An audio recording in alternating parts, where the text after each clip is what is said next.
When I first bought my ranch, it was supposed to be the fulfillment of a lifelong dream. I had grown up in a busy city, where neighbors were stacked on top of each other like sardines in an endless sea of apartments. I always told myself that one day I would move far away from that chaos, buy a piece of land where I could breathe freely, and never have to deal with anyone telling me how to cut my grass, where to park my truck, or what color my front door should be. That day finally came, when I purchased a wide stretch of land on the outskirts of town, nearly 50 acres of open pasture, oak trees, and rolling hills. It was quiet, peaceful, and mine. No neighbors peeking over fences, no streetlights flickering outside the window, no constant hum of traffic. Just the sound of the wind rustling through tall grass, and the occasional whinny of my horses. At least, that's what I thought. For the first year or so, life on the ranch was everything I had imagined. I built a small but sturdy house, put up a barn, fenced the property, and spent my days working the land. My closest neighbors were nearly a mile away, and we got along just fine. They minded their business, and I minded mine. Every time I looked out over the land, I felt grateful that I had finally escaped the madness of HOA-controlled neighborhoods. But peace has a way of attracting trouble. One morning, while riding my ATV around the far edge of my property, I noticed something strange. Near the tree line, about 200 yards inside my land, was a stack of building materials. Piles of lumber, some cinder blocks, even a porta potty. At first, I thought maybe a delivery truck had accidentally dropped it off on the wrong property. Mistakes happen, after all. But when I saw surveyor flags staked into the ground in neat rows, my stomach dropped. Someone was planning to build. And they were planning to do it on my land. I went back to the house, pulled out the deed to the property, and double-checked the boundary lines. Sure enough, the supplies were well within my ranch's border. I shook my head, figuring it was just a mistake that could be cleared up with a quick phone call. The next day, I drove out again to check. This time, there wasn't just material, there were workers. A crew of about 5 men were unloading a cement mixer and setting up forms for what looked like a foundation. I stopped my truck and called out, "Hey.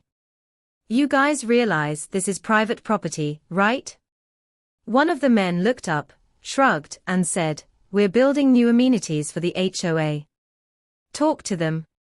Then he turned back to his work like I didn't exist. The words, "the HOA," made my blood run cold. See, the land next to mine had recently been sold to developers.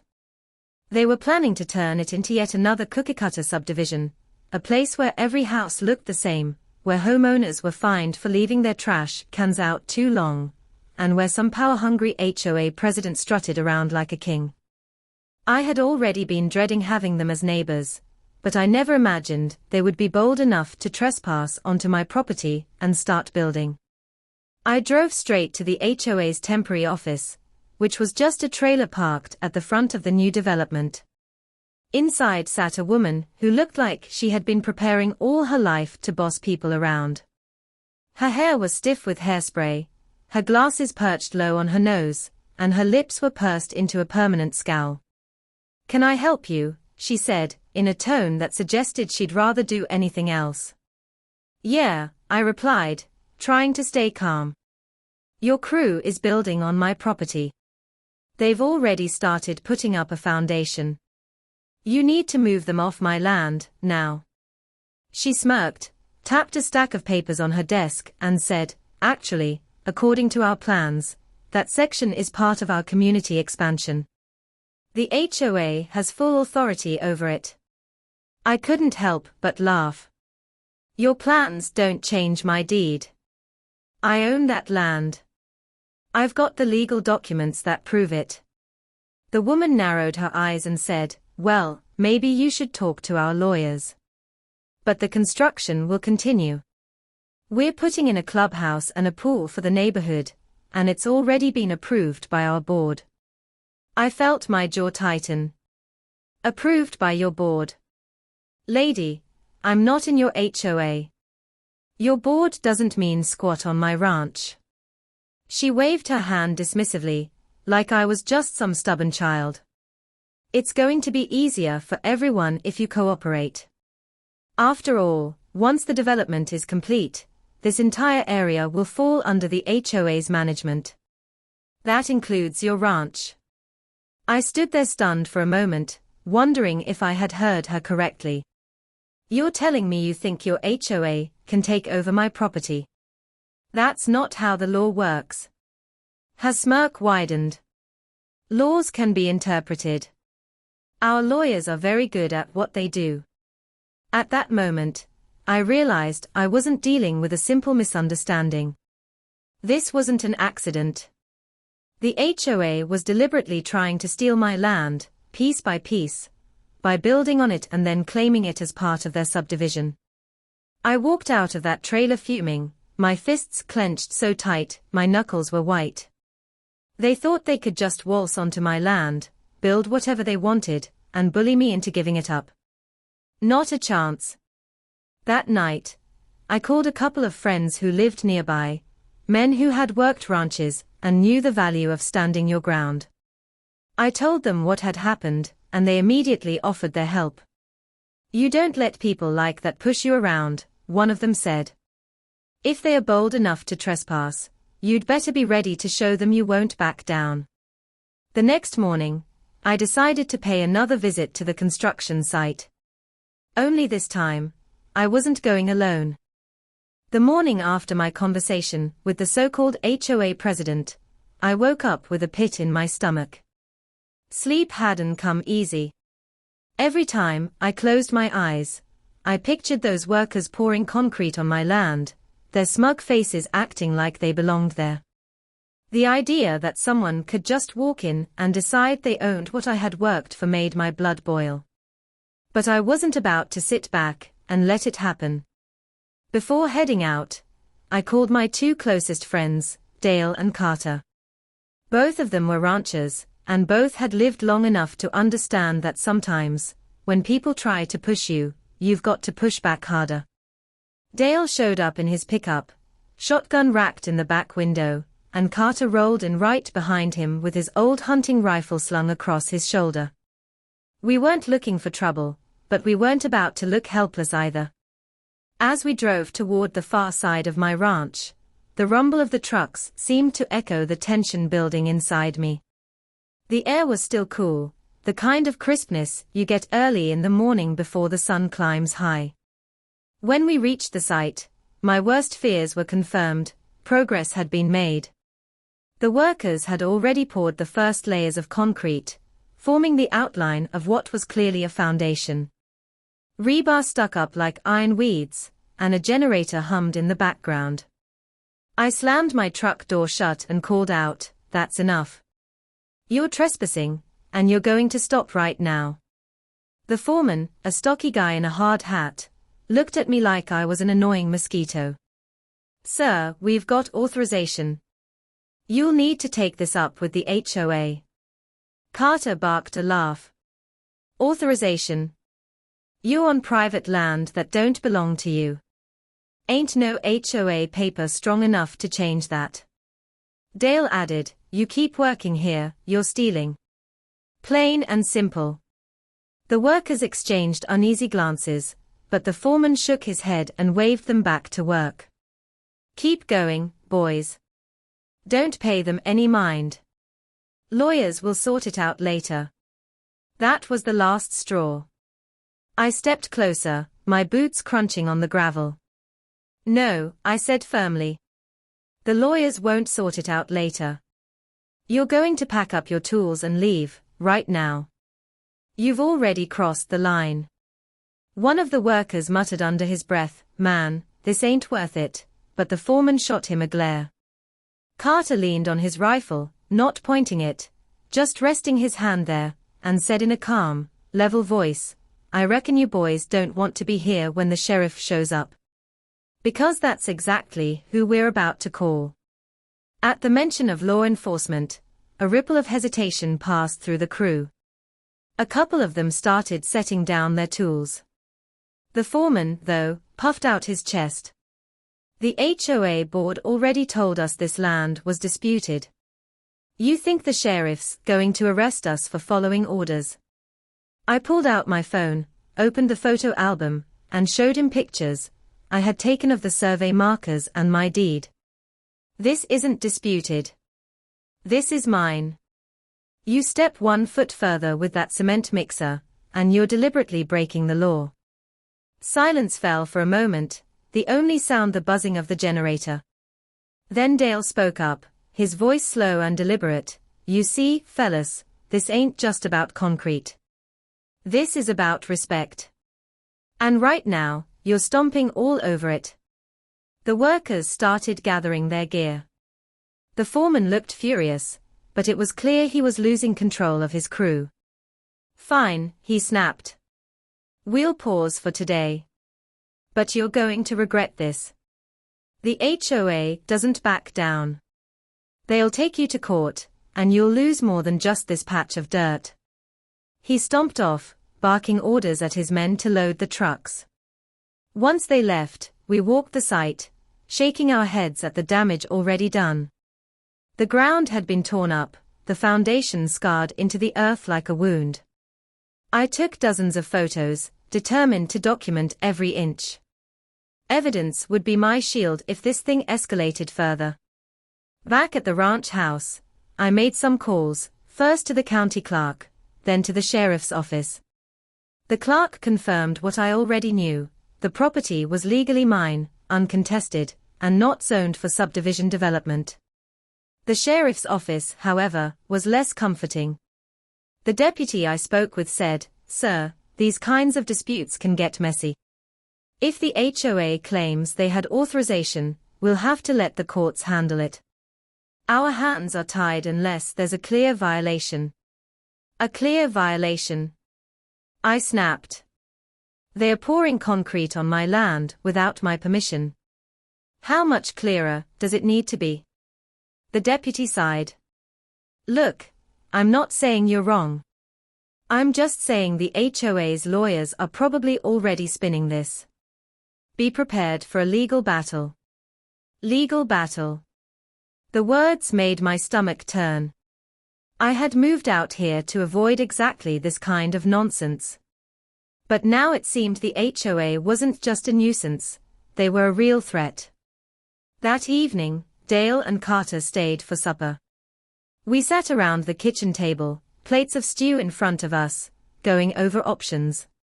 "They're testing you," Carter said. "See how far they can push before you push back. If you give an inch, they'll take a mile." Dale nodded. "And they ain't done. You stopped them once, but I'd bet my boots they'll be back, with more workers, maybe even security. You need to be ready." I stared down at my food, appetite gone. I just wanted peace. I didn't move out here to fight a war with a bunch of pencil pushers in suits. Dale leaned forward. "Sometimes you don't get to choose the fight. Sometimes the fight chooses you. But I'll tell you this, you're not standing alone." The loyalty in his voice steadied me. Whatever came next, I wasn't going to be bullied off my own land. That night, as I sat on the porch with my rifle propped nearby, I watched the horizon where the subdivision's lights flickered in the distance. The HOA thought they could claim what was mine, but they were about to learn a hard truth: out here, we don't roll over for tyrants in business suits. They had crossed the line once. The next time, I'd be ready. 2 days passed without a sign of the construction crew. I almost allowed myself to believe that maybe, just maybe, they had realized their mistake and backed off. But deep down, I knew better. HOA boards don't retreat quietly. They regroup, strategize, and come back with sharper claws. That morning, I was feeding the horses when the rumble of diesel engines echoed across the ranch. I looked up and saw not one, but 3 trucks pulling onto the far side of my property. They weren't the old beat-up work trucks from before, either. These were brand new, shiny, and loaded with equipment. Behind them came two black SUVs, the kind you'd expect to see in some politician's motorcade. My gut twisted as men in suits stepped out, followed by a pair of rent-a-cop security guards with sidearms strapped to their belts. I wiped my hands on my jeans and muttered, "So that's how it's gonna be." Dale and Carter had stayed over the night before, camping out in case something like this happened. They came jogging up from the barn when they saw the convoy. Dale adjusted the strap on his shotgun, while Carter scanned the scene with sharp eyes. "Looks like they brought the cavalry," Dale said grimly. "No," I replied, watching the men fan out. "Looks like they brought parasites." We got into my truck and drove toward the site. When we pulled up, the workers were already unloading supplies, laying out fresh survey flags as if they hadn't been chased off days earlier. The two guards stood with crossed arms, watching us like hawks. One of the men in suits stepped forward. His smile was polished but empty, the kind of smile that hides a dagger. "Good morning," he said smoothly. "I'm Mr. Lawrence, legal counsel for the Willow Creek Homeowners Association. I believe you and I have some matters to discuss." I opened the door, stepped down, and planted my boots firmly in the dirt. "There's nothing to discuss. This is my land. Your people are trespassing again. Pack it up." He chuckled softly, as though I were a child throwing a tantrum. "I understand you're upset, but you see, this section of land is earmarked for community amenities. According to our maps, there's a boundary overlap. It's an honest mistake. Nothing to get heated about." "Honest mistake?" I barked. "You poured concrete on my pasture without permission. That's not a mistake, that's theft." Lawrence tilted his head. "Legally speaking, possession is 9/10 of the law. Once improvements have been made to land, ownership can become negotiable. My clients are prepared to compensate you fairly for any inconvenience." He pulled a folded check from his jacket pocket and held it out. I didn't even look at it. "You think you can buy me out of my own ranch?" "Not a chance." Behind me, Carter spat on the ground. "That paper ain't worth the ink on it." Dale added, "You better call those boys off before this gets real ugly." The security guards shifted slightly, hands resting on their holsters. It wasn't a threat, not yet, but it was close enough to set my nerves on fire. I took a slow step forward, my voice steady but sharp. "Here's how this is going to work. You're going to load up every last stick of lumber, every bag of cement, and you're going to get off my land. If you don't, I'll have the sheriff out here, and I'll press charges for trespassing, destruction of property, and attempted land theft."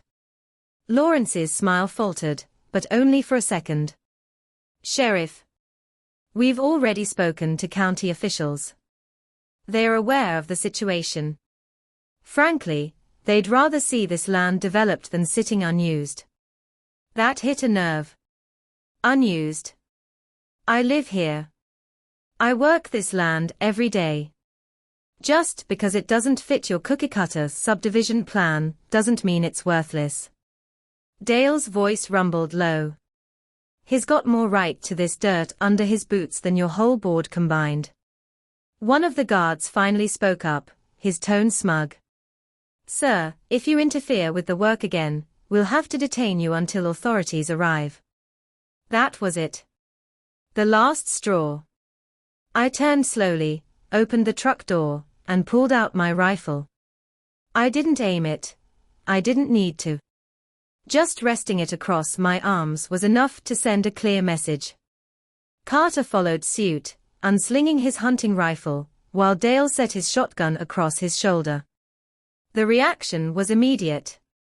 The workers froze, glancing nervously at one another. The guards stiffened, hands twitching toward their weapons, but Lawrence raised a hand quickly. His voice cracked slightly as he said, "Now, gentlemen, let's not escalate this further." I met his eyes. "I'm not the one escalating. You brought armed men onto my land. You brought lawyers. You brought trucks. All I brought was the truth, and the deed that says this land is mine. If you think you're going to take it, you're going to have to look me in the eye and admit you're stealing. Go ahead. Say it. Lawrence's polished composure faltered. He looked at the rifles, then at the workers who were already inching toward their trucks. The guards shifted uncomfortably, clearly not eager to be part of whatever was about to happen. Carter spoke up, his voice cool and steady. See, the thing about ranchers is, we don't bluff. You cross us, we stand our ground.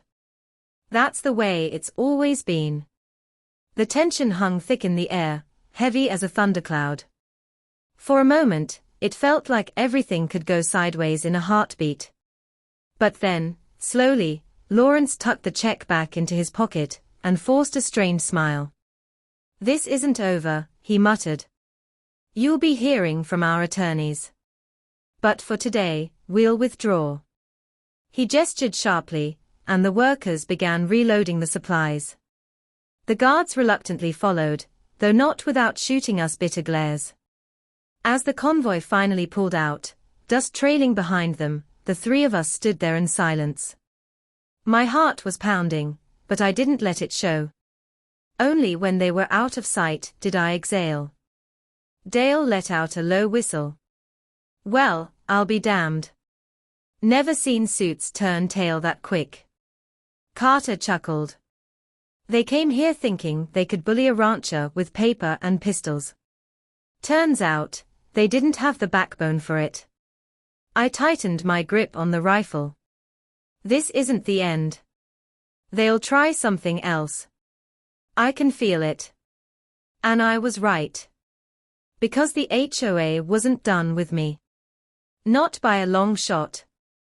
The day the HOA convoy retreated off my ranch, I knew the battle wasn't over. Men like Lawrence and his board didn't walk away because they admitted defeat. They walked away to regroup. And I had no illusions about how far they'd go to try to grab what wasn't theirs. Sure enough, a week later, a thick envelope arrived in my mailbox. Inside was a stack of legal papers, stamped and sealed. The HOA had officially filed a lawsuit claiming a boundary dispute, and demanding that the county recognize their right to develop on the section of land they had trespassed on. I felt my blood pressure spike as I flipped through the pages. Their evidence was laughable, maps redrawn to show my pasture overlapping with their subdivision, claims that I had abandoned that part of my ranch, and assertions that their community plans took precedence over private property rights. They were trying to bury me in paperwork. But they underestimated one thing. I wasn't the type to fold under pressure. I called up my cousin, Mark, who just happened to be one of the sharpest property rights attorneys in the state. Mark had grown up on a farm himself, and hated nothing more than seeing bullies in suits try to strip landowners of their rights. When I told him what was happening, he let out a low whistle. Typical HOA nonsense, he said. They are playing dirty, but don't worry, we'll hit back harder. They don't have a leg to stand on, and once I'm through with them, they'll wish they'd never heard your name. Over the next few weeks, the HOA kept trying to push their agenda. They sent letters claiming I owed dues to their board because my ranch benefited from their planned amenities. They even had the nerve to fine me for non-compliant fencing on property that had never once been part of their subdivision. It was harassment, pure and simple. I wasn't the only one fed up either. Turns out, several homeowners already living in the new development had grown tired of the HOA's iron fists. They started reaching out, telling me about outrageous fines, threats over paint colors, even a case where someone had been forced to remove their kid's swing set because it didn't match the neighborhood aesthetic. The HOA wasn't just corrupt, they were despised. By the time our first court date rolled around, I had a thick folder of evidence, testimony from angry homeowners, and Mark's expertise to back me up. Lawrence and his crew strutted into the courthouse in tailored suits, smirking like they'd already won. They had no idea what was about to hit them. The judge, an older man with no patience for nonsense, listened carefully as both sides presented their arguments. Lawrence tried to spin his story, waving his glossy maps and rattling off legal jargon. He claimed the HOA had invested significant resources into improving the community, and that my refusal to cooperate was hurting the greater good. Mark stood up calmly, adjusted his glasses, and dropped a bombshell. Your Honor, here is the original deed to my client's ranch, certified and uncontested, dating back over 30 years. Here are county survey records confirming the boundaries. Here are photographs showing the HOA's workers trespassing and pouring concrete on his property without permission. And here, he said, holding up another file, are statements from residents describing the HOA's history of harassment, intimidation, and abuse of power. He laid each piece down like a hammer on an anvil. By the time he was done, even the judge looked disgusted. Lawrence tried to recover, sputtering about miscommunication and administrative errors, but the damage was done. The judge leaned forward, his tone sharp. Let me make this perfectly clear. Private property rights are not subject to the whims of a homeowners association. You had no authority to build on his land, no authority to levy fines against him, and no claim to ownership.